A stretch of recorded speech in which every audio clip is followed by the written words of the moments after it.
প্রিয় দর্শক আসসালামু আলাইকুম। আপনারা দেখতে পাচ্ছেন এই মুহূর্তে বোয়ালখালীর এটা আমুচিয়ার ইউনিয়নের একটি অংশ গহীন জঙ্গলের ভিতর দিয়ে একটি ছড়া।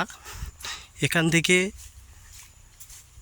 আধা কিলোমিটারের ভিতরে এই জঙ্গলের ভিতর দিয়ে প্রবেশ করতে হয় এবং এখানে কৃষি খামারিরা এবং যারা বাগান খামার করে লেবু বাগান, আম, মালটা ইত্যাদি, তারা এই পথ দিয়ে যাতায়াত করে। এই পথটি শুরু হলেও একটি নিরাপদ জায়গা।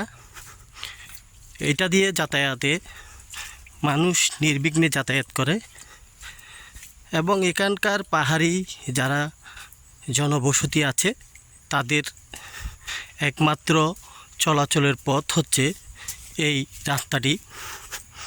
এটি আধা কিলোমিটার, প্রায় 500 কিলোমিটার ধরে এই জঙ্গলের ভিতর দিয়ে পাহাড়ের দুই পাশ দিয়ে সরু রাস্তাটি। এটি খুব সুন্দর এবং মনোরম পরিবেশের ভিতর দিয়ে পথ চলা, দেখতেই মন জুড়িয়ে যায়। এখানকার যারা বাগান এবং প্রতিদিন যাওয়া আসা করে তাদের চলাচলের মাধ্যম পথটি দেখতে দারুণ সরু এবং সুন্দর এবং শিরশির করে পানি চলাচল করে এই পথ দিয়ে।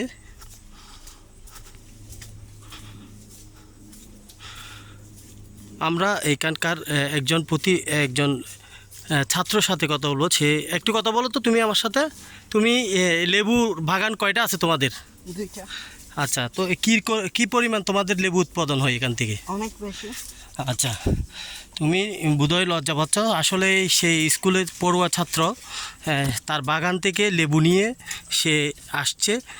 সেক্ষেত্রে আমরা তার থেকে একটু জানতে চাইছিলাম তার বাগান কয়টি। সে বলল 2টি এবং প্রচুর পরিমাণ লেবু উৎপাদন হয় ওখান থেকে। তাদের এই জীবন আর জীবিকা নিয়ে আমাদের এই প্রতিবেদন। আপনারা আমাদের সাথেই থাকুন। ধন্যবাদ সবাইকে।